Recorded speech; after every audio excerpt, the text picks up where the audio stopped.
My name is Ainsley, and this is the second part of my story. Last time, I talked about my ability to turn everything I touch with my bare hands into gold.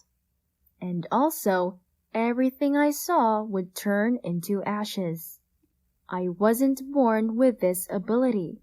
I got it after being a survivor of IAAN. My parents hid me when the government was taking the survivors and killing them. Nobody knew about my secret except my parents, because if other people knew about it, they would kidnap me. I didn't go to school after the tragedy, and I was homeschooled. My tutor was the only person who came to our house.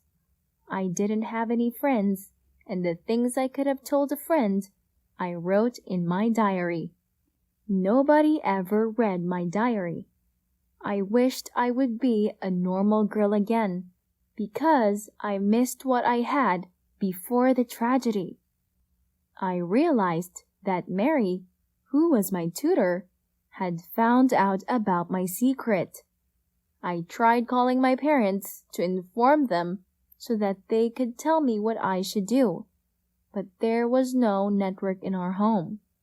Suddenly, there were these people in our home claiming that my parents were involved in a car accident. They were dressed in police uniforms, and I thought that they were police officers. They told me to accompany them to the police station, and I did so. When we passed the police station is when I realized that I had been kidnapped. The worst part is that I didn't know who the kidnappers were. I drifted off to sleep before I figured out how to escape. They might have made me unconscious. I woke up in a dark room, and I wondered where I was. Everywhere was pitch black, and I couldn't see anything. I was tied to a chair, and I couldn't move. After some time, someone came and switched on the lights. That is when I realized I was in an old warehouse, and the person in front of me was Mary. Of course, I wasn't surprised, because I had known that she was the one who took my diary. She said, "All along you had this superpower ability, and I didn't notice it? I am going to be rich, and I wouldn't have to work anymore." She said that was the reason I always wore my gloves. She then called some guys that I believe were working with her. They brought a stone and removed my gloves and forced me to touch it. The stone turned to gold. It was the most beautiful one that I had ever seen. I didn't want them to take it, and so I removed my sunglasses, and they turned to ashes. They were shocked. They didn't expect me to have the ability that anything I see would turn to ashes.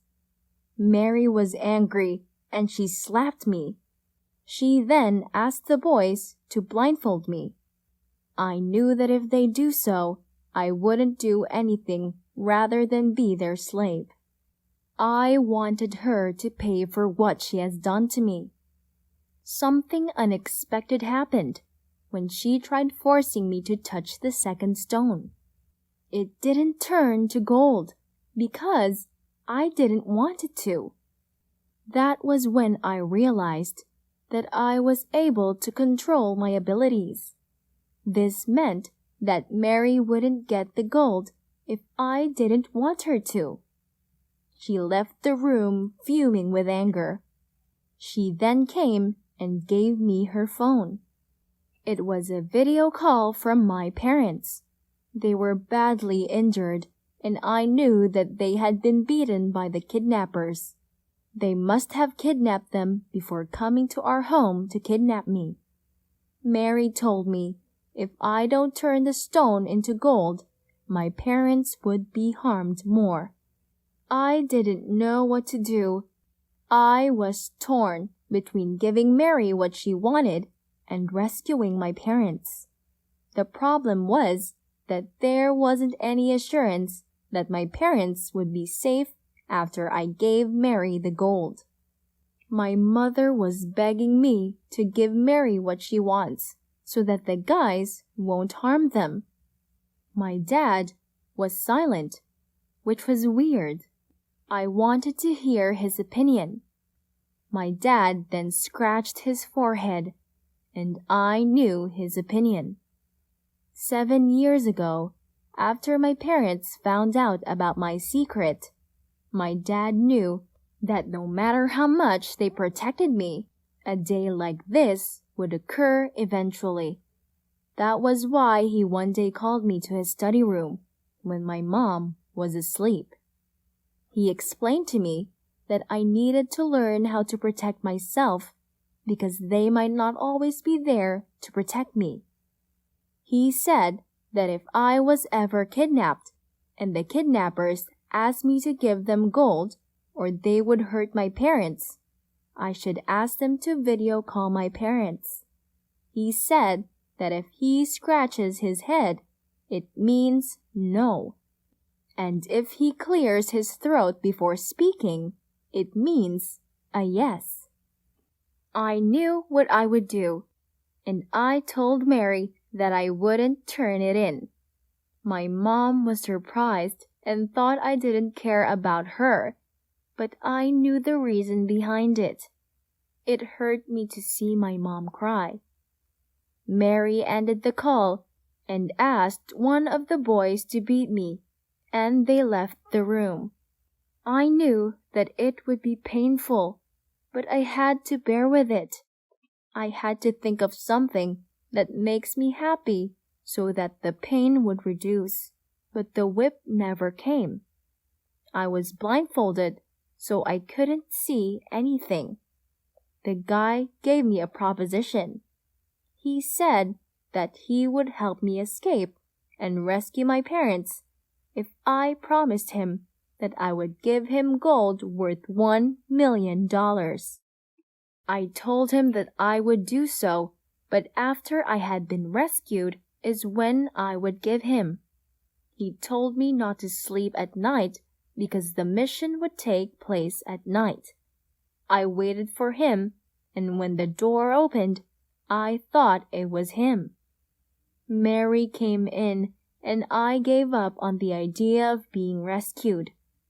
Suddenly, police officers came, and Mary and the other guys were arrested for kidnapping me.